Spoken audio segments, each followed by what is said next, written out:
व्याप्तं येन चराचरं तत्पदं दर्शितं येन तस्मै श्रीगुरुवे नमः। तस्मै श्रीगुरुवे नमः। एकं नित्यं विमलमचलं सर्वधि साक्षिभूतं भावातीतं त्रिगुणरहितं सद्गुरुं तं नमामि। सद्गुरुं तं नमामि। सद्गुरुं तं नमामि।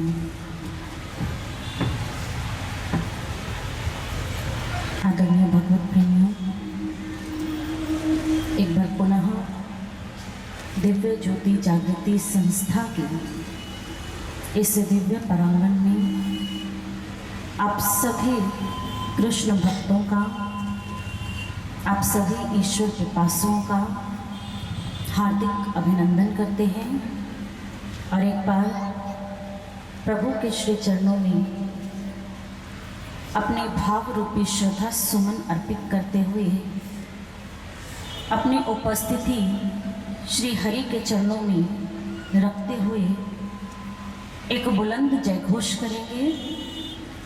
बोलिए श्रीमद् भागवत महापुराण की जय। बोलिए श्री सुखदेव मुनि जी महाराज जी की जय। बोलिए महर्षि वेद व्यास जी की जय। बोलिए कृष्ण कन्हैया की जय। बोलिए ग्राम देवता की जय। कुल देवता की जय। समस्त संतन की जय। अपने अपने गुरु महाराज जी की जय। जय।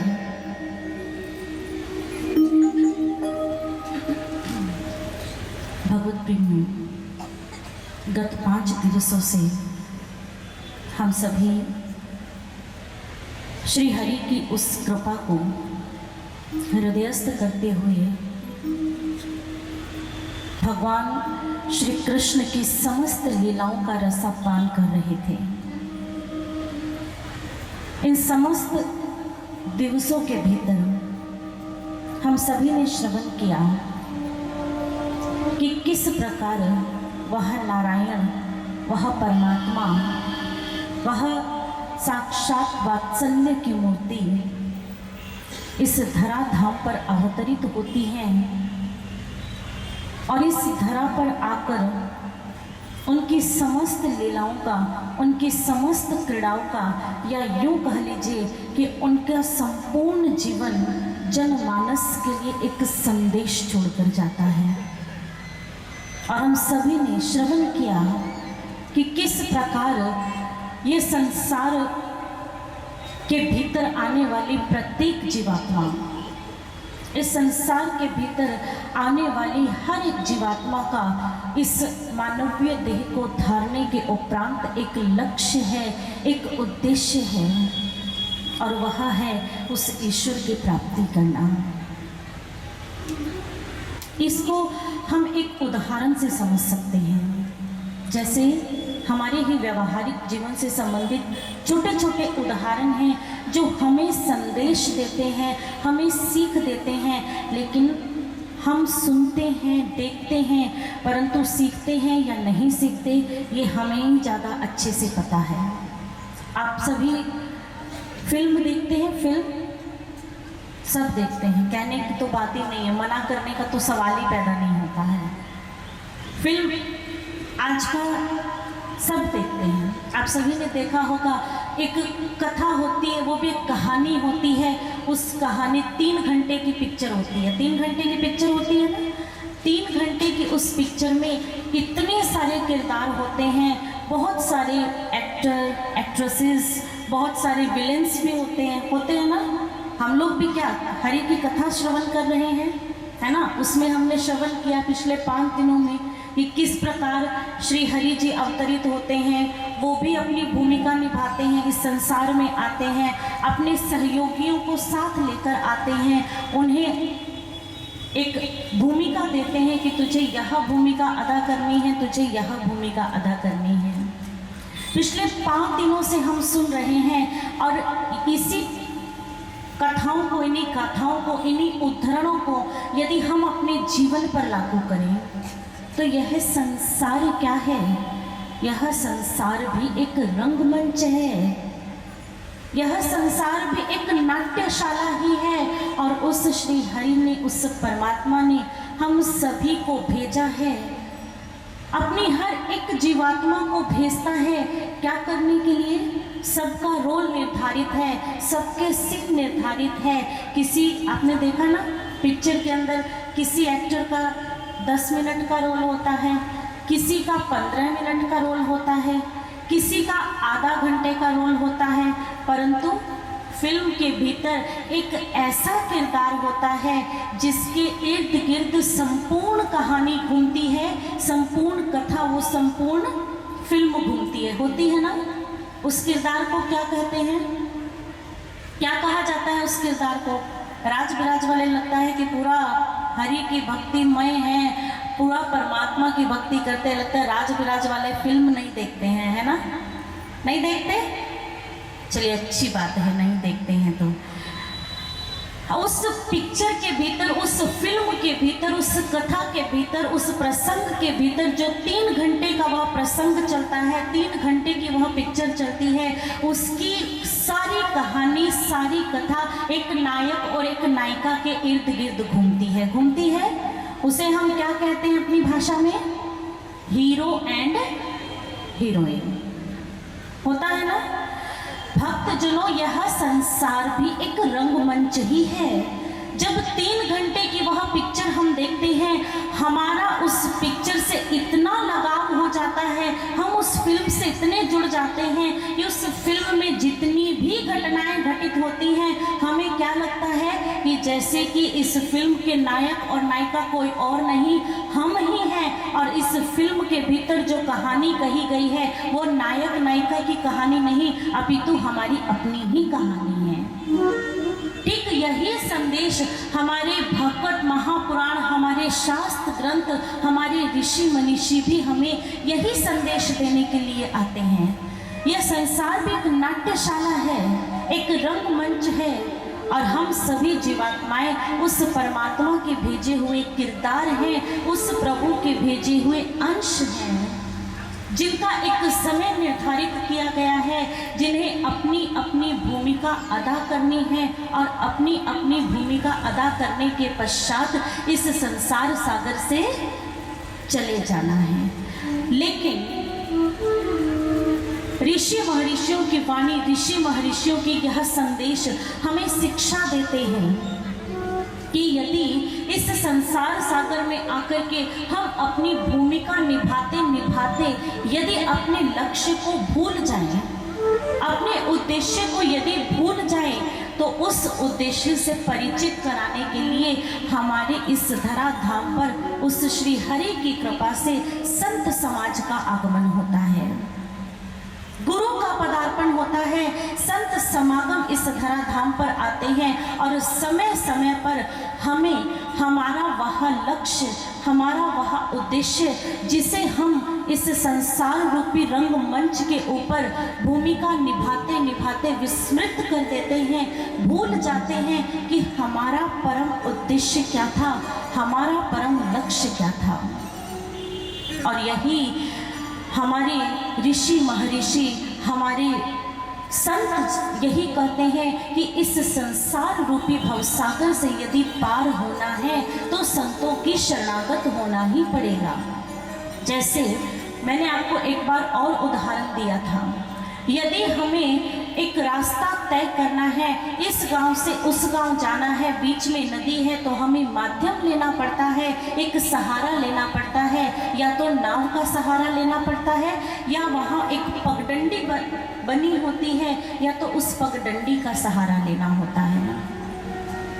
हमारे ऋषि महर्षि, हमारे शास्त्र ग्रंथ हमें यही सीख देते हैं कि इस संसार रूपी भवसागर से यदि इस जीवात्मा को पार होना है, उस परमात्मा तक पहुंचना है, तो गुरु रूपी एक पगडंडी वही रास्ता है, संत ही वही पगडंडी होते हैं जो हमें उस परमात्मा तक पहुंचा सकते हैं, जो जीवात्मा का मिलन उस परमात्मा तक करवा सकते हैं। आज बहुत से लोग इस बात को हम सभी जानते हैं, कोई नई चीज़ नहीं है, कोई नई बात नहीं लेकर आए आपके बीच में। आप में से बैठे हुए बहुत सारे लोगों ने गुरु धारण भी किया होगा, गुरुमुख हुए भी होंगे। ऐसा नहीं कि आप लोग पहली बार कोई संत समाज को देख रहे हैं या इस क्षेत्र में कोई पहली बार कोई संत समागम हुआ है।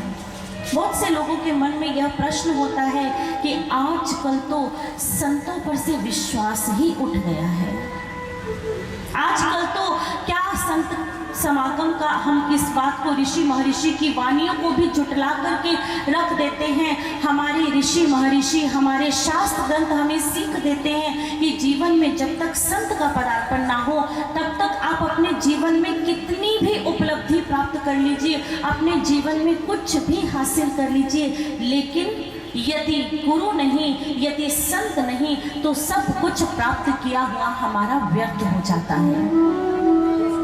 जिस प्रकार आप सभी जानते हैं, इसको एक और हमारे व्यवहारिक जीवन के उदाहरण से समझते हैं। जैसे आपने कल कृष्ण लीलाओं को श्रवण किया, हम सभी ने श्रवण किया कि हमारे कृष्ण कन्हैया को, हमारे बाल को माखन बहुत पसंद है। और हम सभी जानते हैं माखन कैसे बनता है, कैसे बनता है? दूध से बनता है। यदि कोई ये कहे कि माखन दूध के भीतर है और यदि हमें घी की कामना है तो हम क्या करेंगे? घी में हाथ मार करके क्या उसको माखन को निकाल सकते हैं? दूध में हाथ मारा और माखन निकल गया, ऐसा होता है। यदि उस दूध से हमें माखन चाहिए या घृत चाहिए तो उसकी भी एक विधि है। उस दूध को हमें गर्म करना पड़ता है, उबालना पड़ता है, फिर ठंडा करके उसे दही लगाते हैं। जब वो दही बन जाता है उसको बिलोते हैं, माखन निकलता है और माखन बन गया। और माखन बनने के पश्चात उसकी प्रक्रिया है, तदुपरांत हमें घृत की प्राप्ति होती है। होती है कि नहीं? चलिए एक और उदाहरण से समझते हैं। हम सभी जानते हैं कि हमारा यह पूरा जो वातावरण है वो वाष्पीकरण की बूंदों से, नमी से भरा हुआ है ना। हमारा एनवायरनमेंट जो है वो वेपोरेट से भरा हुआ है। हमारे पूरे वातावरण में नमी है, मॉइस्चराइजर है, जानते हैं। यदि हमें, अब मैं यूँ कहूँ कि पूरे वातावरण में नमी है, मॉइस्चराइजर है, और आपको यदि प्यास लगी हो, आप पानी की मांग करें, और मैं आपको कहूँ कि हमारे पूरे वातावरण में तो पानी है, नमी है, आप गिलास हवा में उठाइए, पानी अपने आप आ जाएगा, तो क्या मेरा कहना ये उचित है? आप सभी बुद्धिजीवी प्राणी बैठे हैं, आप सभी विवेकी पुरुष बैठे हैं, विवेकी बहनें, माताएं सब बैठी हुई हैं। आप बताइए, वातावरण में नमी है, दूध के भीतर घी है, लेकिन फिर भी हमें उसकी प्राप्ति कैसे होती है? हर वस्तु को प्राप्त करने की एक विधि है, एक प्रक्रिया है। हम जानते हैं कि वातावरण में नमी है, लेकिन प्यास लगने पर हम वातावरण में हाथ नहीं हिलाते या गिलास को अपने वायुमंडल में नहीं छोड़ देते। उसकी प्रक्रिया है, विधि है। हम नल के पास जाते हैं, नल खोलते हैं, और तब जब नल से जल आता है, उस जल से हम अपनी पिपासा को शांत करते हैं। ठीक यही प्रक्रिया, यही संदेश हमारी यह भागवत महापुराण, इस भागवत महापुराण के भीतर संतों की, महापुरुषों की और स्वयं हमारे उस गिरधर की, कृष्ण कन्हैया की यही वाणी है, यही विचार है कि उस भगवत प्राप्ति की भी एक प्रक्रिया है, उस ईश्वर की प्राप्ति की भी एक प्रक्रिया है। आप सभी ने श्रवण किया कि ध्रुव को भी परमात्मा की प्राप्ति हुई, अजामिल ने भी परमात्मा की प्राप्ति की, शबरी ने भी परमात्मा की प्राप्ति की, परंतु किसके माध्यम से? संत समाज के माध्यम से। उनके जीवन में जब संतों का पदार्पण हुआ, अपने एक गुरु का पदार्पण हुआ, तब उनके जीवन में उस परमात्मा रूपी श्री हरि की भक्ति का प्राकट्यकरण हुआ।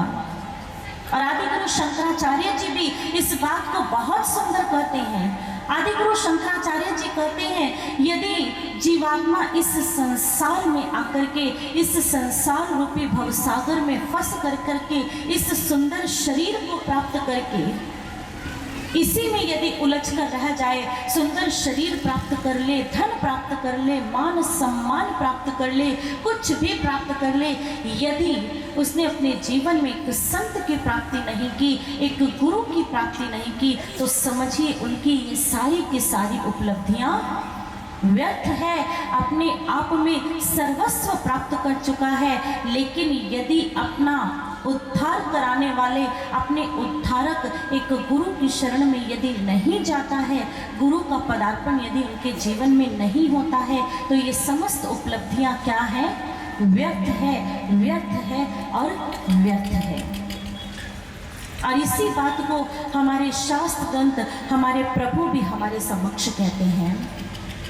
यहाँ पर बहुत से जिज्ञासु, बहुत से भगवत पिपासु, उन सभी के हृदय में एक प्रश्न पैदा होता है कि ठीक है, संतों का कहना हम मानते हैं, धार्मिक शास्त्र ग्रंथों का कहना भी हम मानते हैं, जीवन के भीतर एक गुरु का होना अत्यंत आवश्यक है, गुरु के बिना गति नहीं।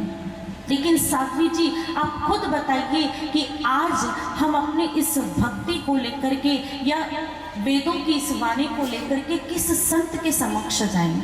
कहाँ जाएं? आज जहाँ देखो वहाँ तो अधर्म है, पापाचार है। आप कह रही हैं कि गुरुमुख होना जरूरी है, लेकिन बहुत से बुद्धिजीवियों के भीतर मन में यह जिज्ञासा होती है कि किस संत के पास जाएं, कहाँ जाएं। आपकी जिज्ञासा का उठना अत्यंत स्वाभाविक है और होना भी चाहिए। हम सभी जब बाजार जाते हैं या कोई भी सौदा करते हैं, कुछ भी सामान खरीदते हैं, तो परख लेकर जाते हैं। मैंने उदाहरण दिया था, यदि स्मरण होगा तो, यदि हमें वस्त्र लेना है तो हम एक ही दुकान पर नहीं जाते और हमें देखते ही वस्त्र पसंद नहीं आता, हमें वस्त्र की पहचान होती है। दुकानदार बहुत सारे वस्त्र निकाल कर दिखाता है कि नहीं? बहुत सारे वस्त्र, लेकिन जिसको जो चाहिए होता है उसे उस वस्त्र की पहचान होती है कि मुझे तो यही चीज चाहिए, और वो दुकानदार से इसी चीज की डिमांड करता है कि मुझे ऐरे गहरे वस्त्र नहीं, ये नहीं चाहिए, वो नहीं चाहिए, जो मेरी पसंद है, जो मेरी मांग है, यदि तेरे पास है तो दे, नहीं तो मैं चलता हूँ दूसरी दुकान पर। यही क्रिया, यही उदाहरण तो हमारे आर्ष ग्रंथ देते हैं। हमारे भगवान श्री कृष्ण भी यही कहते हैं कि तद्विधि प्रणिपातेन परिप्रश्नेन सेवया उपदेक्षन्ति ते ज्ञानम ज्ञानिनः तत्त्वदर्शिनम्। कि आपके जीवन में यदि संत का पदार्पण हो जाएगा, भगवत कृपा है, यदि भगवत कृपा से संत का पदार्पण यदि हो जाता है, तो संत के समक्ष अपनी डिमांड रखिए, अपनी मांग रखिए। उस ईश्वर को प्राप्त करने की जो आपकी इच्छा है, एक जीवात्मा को परमात्मा से मिलाने का जो माध्यम है, उस गुरु के समक्ष, उस संत के समक्ष जाकर के आप अपनी इस जिज्ञासा को रखिए। यदि सामने से आपकी जिज्ञासा शांत हो जाती है, तो बड़भागी हैं हम कि हमारी इस पिपासा को शांत करने वाला एक सद्गुरु हमारे जीवन में आ गया। और यदि नहीं, तो हमारे शास्त्र ग्रंथ इस बात का भी उदाहरण देते हैं, यह भी बताते हैं। लेकिन आज हमने क्या किया? हमने शास्त्र ग्रंथों को पढ़ तो लिया, हमने महापुरुषों की वाणी को पढ़ तो लिया, और पढ़ करके लाल वस्त्र में, पीले वस्त्र में लपेट करके उसे अपने घर के मंदिर में सजा दिया, और रोज धूप बत्ती अगरबत्ती दिखा रहे हैं, घंटियां बजा रहे हैं, लेकिन ग्रंथों में संदेश क्या है, उस संदेश को अपने जीवन में अभी तक धारण नहीं किया। यदि आपके भीतर यह जिज्ञासा है, यदि आपके भीतर यह प्रश्न है कि संत को पहचाना कैसे जाए, तो इस बात का प्रमाण भी हमारी यह भगवत गीता देती है, हमारे यह वेद शास्त्र ग्रंथ देते हैं।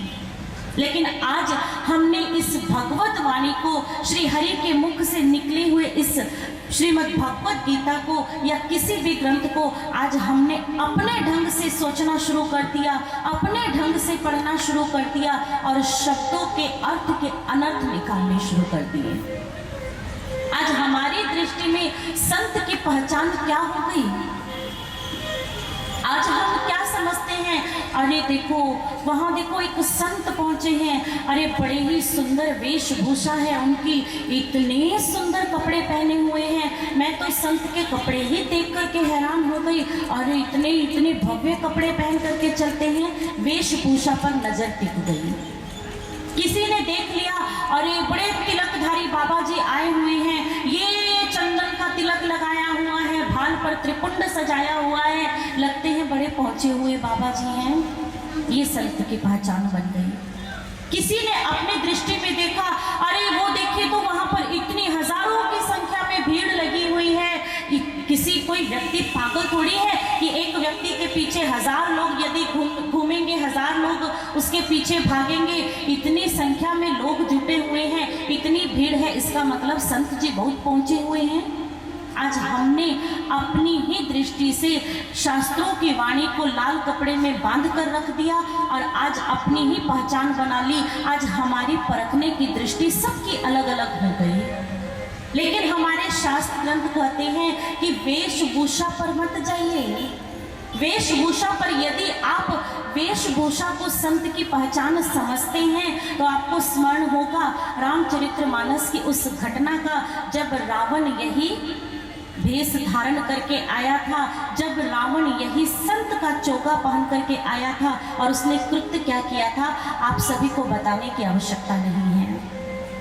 एक बार एक गुरु इसी प्रकार अपने शिष्य मंडली के समक्ष बैठे थे और यही विचार चल रहे थे और गुरुवर बता रहे थे कि किस प्रकार जीवन के भीतर एक संत समागम जब आता है भगवत की प्राप्ति होती है। एक जिज्ञासु ने यही प्रश्न कर दिया कि भगवान गुरुदेव कि किस प्रकार से आप कह रहे हैं कि संत के वस्त्र पर नहीं जाना चाहिए, संत की पहचान यहाँ नहीं है, तो फिर संत की पहचान क्या है? यदि वस्त्रों से नहीं तो किस तरह से? वहाँ पर गुरुदेव ने एक बड़ा ही स्पष्ट उदाहरण दिया। उन्होंने कहा, यदि आप संत की पहचान वस्त्रों से ही करना चाहते हो तो मैं आपके समक्ष दो उदाहरण रखता हूँ। उन्होंने कहा, एक संतों के वस्त्र होते हैं और एक अभिनेता या अभिनेत्री के वस्त्र होते हैं। जो हीरो हीरोइंस होती हैं, नायक नायिकाएं होती हैं। गुरुदेव ने कहा कि मैं आपको खुद इस बात का चयन करने के लिए छोड़ता हूँ। आप खुद बताइए, एक तरफ साईं बाबा जी का नाम सबने सुना है, एक है साईं बाबा जी जो मैला कुचैला चोगा पहन करके चलते हैं और दूसरी तरफ है पहुंचे हुए अभिनेता या अभिनेत्री। आपको इन दोनों के वस्त्रों में से स्वच्छ व निर्मल वस्त्र किसके प्रतीत हो रहे हैं? जो शिष्य ने प्रश्न पूछा था उसने स्पष्ट उत्तर दिया कि इसमें तो द्वंद्व का कोई प्रश्न ही नहीं है। जो नेता अभिनेता है उनके वस्त्र एकदम स्वच्छ है और साईं बाबा के विषय में तो हमने स्वयं सुन रखा है, इनकी जीवन गाथा को देखा है। साईं बाबा तो ऐसे ही मैले कुचैले वस्त्र पहन करके रखते थे। गुरुदेव ने कहा, यही आपकी दृष्टि और हमारी दृष्टि में अंतर है।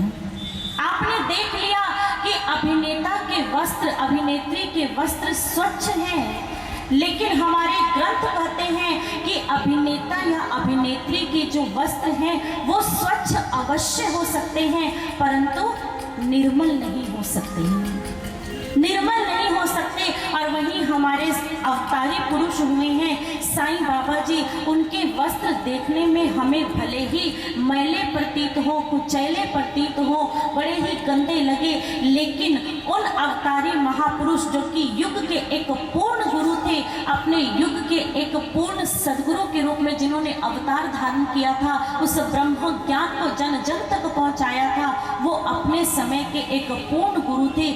उनके वस्त्रों को स्वच्छ ना होते हुए भी उनके वस्त्रों को निर्मल कहा जाएगा और इधर अभिनेता या अभिनेत्री जो है उनके वस्त्र स्वच्छ होने के बावजूद भी उनके वस्त्रों को निर्मल नहीं कहा जा सकता।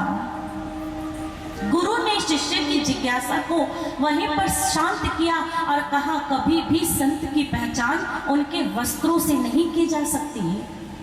फिर उसी भीड़ में से एक और शिष्य के मन के भीतर जिज्ञासा हुई। एक और शिष्य ने पूछा कि भगवान, यदि वस्त्रों से पहचान नहीं है, बाह्य वेशभूषा, यदि ये आडंबर, ये अगर पहचान नहीं है, तो फिर उन